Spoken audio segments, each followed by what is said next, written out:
الرحمن الرحیم. معزز سامعین گرامی قدر، آسیہ مسیح کیس کے حوالے سے، آسیہ ملونہ کیس کے حوالے سے چند گزارشات آپ لوگوں کے ساتھ کرنی ہے. بڑے افسوس اور دکھ کی بات ہے، کچھ لوگ بالکل بغیر سمجھے اندھی تقلید کے اندر مصروف ہیں اور صرف اپنے لیڈر کی وجہ سے اس کیس کا دفاع کر رہے ہیں. میرے بھائیوں، یہ ایمان کا مسئلہ ہے. اس کے اندر پہلے بھی میں نے یہ گزارش کی تھی کہ یہ نہ دیکھیں کہ ہمارا تعلق کس جماعت کے ساتھ ہے یا ہماری وابستگی کس سیاسی پارٹی کے ساتھ ہے. یہ دین ایمان کا مسئلہ ہے.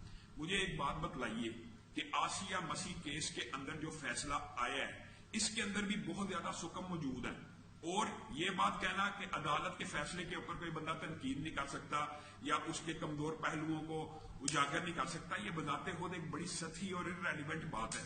آپ مجھے بتائیں، پورے کیس کے اندر کیا کوئی یہ بات ثابت ہوئی ہے کہ جن لوگوں نے اس جرم کی خبر دی ہے ریاست کو، ان کا کوئی اس عورت کے ساتھ ذاتی رفت تھا، ذاتی رنجش تھی؟ آج تک یہی بات ثابت نہیں ہو سکی. باقی کیسوں کے اندر یہ بات کی جاتی ہے کہ ذاتی رنجش ہوتی ہے اور جس کی وجہ ہے توہین رسالت کا الزام لگایا جاتا ہے. اس کیس میں تو ایسا ہے ہی نہیں سرے سے. اور دوسری بات یہ ہے کہ یہ جو واقعہ ہے، ساری دنیا کو پتا ہے کہ یہ لوگ کتنے پرامن لوگ تھے. انہوں نے ایک اجتماع کے اندر اس اجتماع میں اقرار ہونے کے باوجود انہوں نے اس عورت کو ہاتھ تک نہیں لگایا. معزز جج صاحب نے، جن کو اس بینچ کا حصہ ہونا ہی نہیں تھا چاہیے. کیوں نہیں تھا ہونا چاہیے؟ اس لیے کہ آپ وہ جج ہیں جنہوں نے ممتاز قادری کی شہادت کا فیصلہ دیا ہے.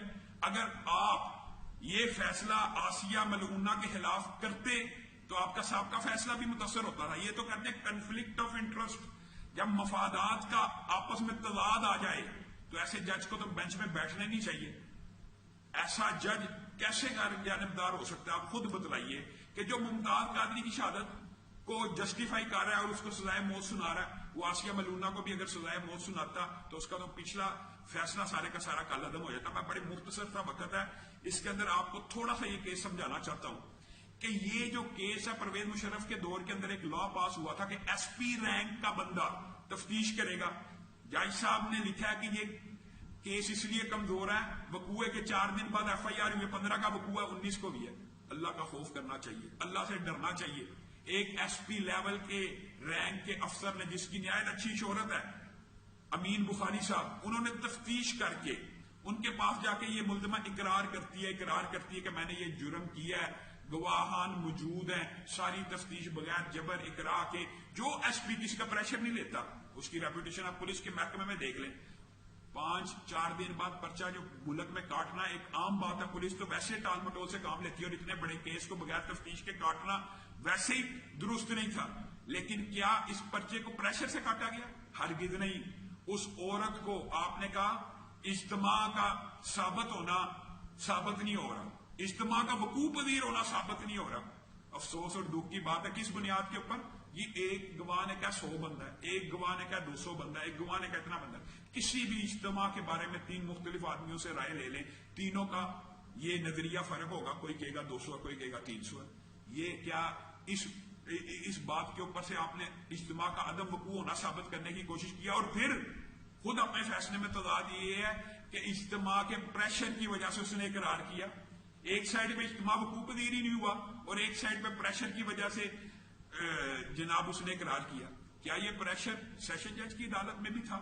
آپ لوگوں کو شاید یہ علم ہی نہیں ہے، کیونکہ لوگوں کو اس کیس کے حوالے سے علم ہی نہیں. اس کے اندر مغربی دنیا، یورپ، پوری دنیا انوالو ہے. سیشن جج کے اندر 30 وکیل، ہائی کورٹ کے اندر 60 وکیل آسیہ کی طرف سے پیش ہوتے رہے ہیں. میں کہتا ہوں اگر یہ بے گناہ تھی، اگر اس نے ہر جگہ پہ اقرار نہیں کیا اور گواہوں نے عینی شہادت نہیں دی، ان سب کو بھی پھانسی لگا دیا جائے. امین بخاری کو بھی لگایا جائے، سیشن جج کو بھی لگایا جائے، ہائی کورٹ کے 2 رکنی بینچ کو بھی لگا دیا جائے. انہوں نے کیوں ایک بے گناہ کو اتنی دیر سزائے موت دی رکھی اور اس کی زندگی کے سال ضائع کیا؟ بڑے سطحی اور نکمے ارریلیونٹ آرگیومنٹ کے ساتھ اس کیس کو مشکوک بنانے کی کوشش کی گئی. کیس پھر بھی مشکوک نہیں بن سکا. صحت جرم سے بھی جج صاحب خود انکار نہیں کر سکے. صحت جرم کیا ہے؟ اس نے گستاخی کی ہے، اس نے اقرار کیا. اچھا، بعد لوگ عجیب و غریب باتیں کرتے ہیں، فیصلے کے اندر بھی ایسی باتیں موجود ہیں. اور میرے بھائیوں، یہ رسول اللہ صلی اللہ علیہ وسلم کی ذاتی اختیار ہے، ذاتی مرضی ہے کہ وہ کسی توہین رسالت کرنے والے کو معاف کر دیں. ان کے پاس اختیار ہے، ان کے اوپر وحی آتی ہے. آپ کے اور میرے اوپر وحی کا سلسلہ بند ہو چکا ہے. اب ہم نے معاشرے کے اندر حدود اللہ کو قائم کرنا. مجھے ایک بات بتلائیے، یہ افسوس کی بات ہے بندہ قتل کر دے اور کہ معافی مانگتا ہوں، اللہ سے میں معافی مانگتا ہوں، تو قتل کی حد نہیں لگے گی؟ ہاں وارثین اگر دیت لیں، یہ اسلام میں موجود ہے، ایک چور ہے چوری کرتا ہے، معافی مانگ لے، اس کے ہاتھ نہیں کٹیں گے، اس کو سزا نہیں ملے گی۔ ایک ڈاکو ہے، یہ حدود اللہ کے جرائم ہے، توہین رسالت کرنے والے کی توبہ اللہ سن سکتا ہے، اللہ قبول کر لیتا ہے، کر سکتا ہے، اللہ کا تو اختیار ہے، لیکن معاشرے کا امن و امان قائم رکھنے کے لیے توہین رسالت کرنے والے کو سزائے موت دی جائے گی، اگرچہ وہ معافی ہی کیوں نہ مانگ لے یا توبہ ہی کیوں نہ کر لے، اس کے اوپر پھر بھی سزا نافذ ہوگی۔ تو یہ جو سزا ہے یہ میں اور آپ معاف نہیں کر سکتے، یہ اللہ رب العزت کے ابدی قوانین ہے۔ اور افسوس اور دکھ کی بات یہ، بعض لوگ صرف اور صرف سیاسی پارٹی کے ساتھ وابستگی کی وجہ سے اس کیس کو ایک عجیب سا معاشرے کے اندر انتشار اور فتنے کی ایک پروپیگنڈا کر رہے ہیں کہ یہ فساد ہو رہا ہے، یہ فتنہ ہو رہا ہے۔ خان صاحب، آپ کو وہ دن یاد نہیں جب آپ دھرنا دیا کرتے تھے اور دھرنے کے اندر پی ٹی وی پہ بھی حملہ ہوا، پارلیمنٹ پہ حملہ ہوا، سینکڑوں سرکاری گاڑیوں کو جلایا گیا، اور دھرنے کے جو سارے حلال امور تھے آپ کی دفعہ جائز تھے، آپ نے اس طبقے کو مخاطب ہو کے کتنی غلط الفاظ کہے ہیں، فرعون کے الفاظ ہیں، 4000 سال قبل اس نے بھی یہی الفاظ کہے تھے۔ یہ ایک چھوٹا سا طبقہ حقیر سا جو اس میری مخالفت کے اندر نکل آیا، یہ چھوٹا اور حقیر طبقہ نہیں ہے، یہ غیرت ایمانی سے لبریز ہے۔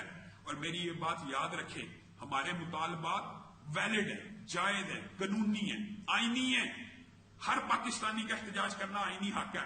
آپ نے 5 سال اس حق کو سڑکوں کے اوپر، چوکوں چوراہوں کے اوپر منوایا، روڈ بند، گجرانوالہ بند، سیالکوٹ بند۔ جب آپ یہ بات کریں تب جائز ہے، اور جب دین کے لیے، رسول اللہ صلی اللہ علیہ وسلم کی عظمت کے لیے ہم یہ بات کریں، یہ غلط ہو جاتی ہے، یہ فساد ہو جاتا ہے، یہ فتنہ ہو جاتا ہے۔ تو انسان کو کبھی بھی منافقت کا مظاہرہ نہیں کرنا چاہیے۔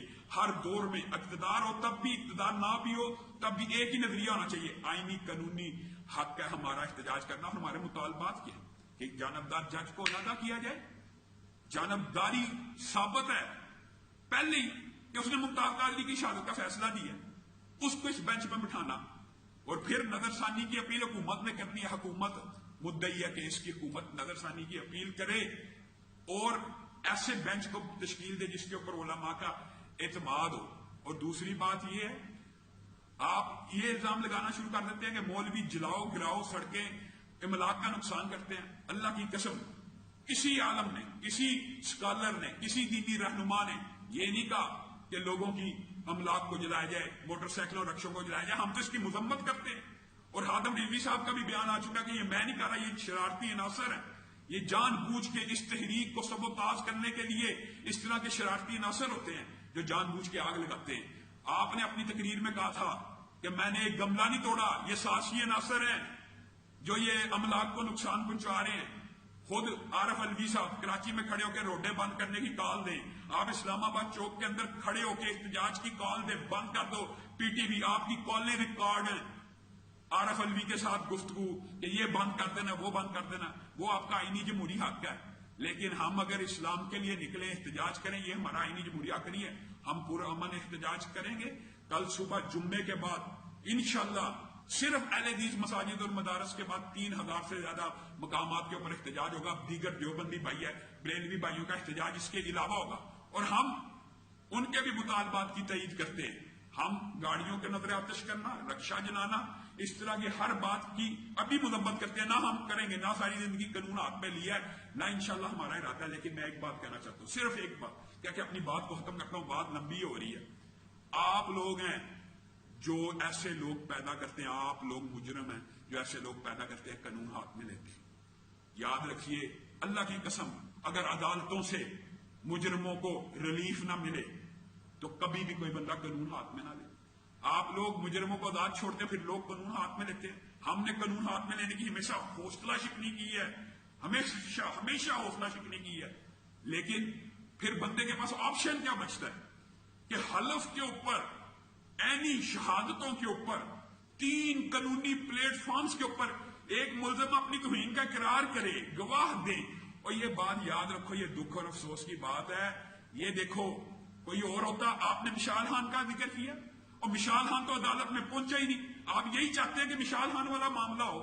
یہ امن پسند، قانون پسند لوگ تھے جنہوں نے قانونی جنگ لڑی ہے، آسیہ مسیح اجتماع کے اندر کھڑے ہو کے اقرار کر دیا، کسی نے تھپڑ نہیں لگایا، یہ قانونی جنگ لڑی ہے۔ اس قانونی جنگ کا آپ مسلمانوں کو یہ نتیجہ دینا چاہتے ہیں کہ آج کے بعد کوئی مسلمان قانونی جنگ لڑے ہی نا، کہ اس کو پتہ لگ گیا مغرب کا، یورپ کا آقاؤں کا حکم آ جائے اور آپ فیصلہ دے دیں۔ یہ افسوس اور دکھ کی بات ہے۔ اور جو یورپی پارلیمنٹ نے، مغرب کی پارلیمنٹس نے، گیرنڈ ولڈرز نے جس طرح کی ٹویٹس کی ہیں، وہ خوشیاں منا رہے ہیں۔ مسلمان اس بات کے اوپر رو رہے ہیں، اور پی ٹی آئی کے اندر بھی میں یقین رکھتا ہوں 50% لوگ ایسے ہیں جو اس فیصلے کے خلاف ہیں۔ اللہ رب العزت ہم سب کو حرمت رسول کے لیے کٹ مرنے کا حوصلہ دے۔ انشاءاللہ کل وطن عزیز کے اندر پرامن احتجاج ہوں گے، اور انشاءاللہ جب تک ہمارے مطالبات نہیں مانے جائیں گے ہم اپنے گھروں میں نہیں جائیں گے۔ وآخر دعوانا ان الحمدللہ رب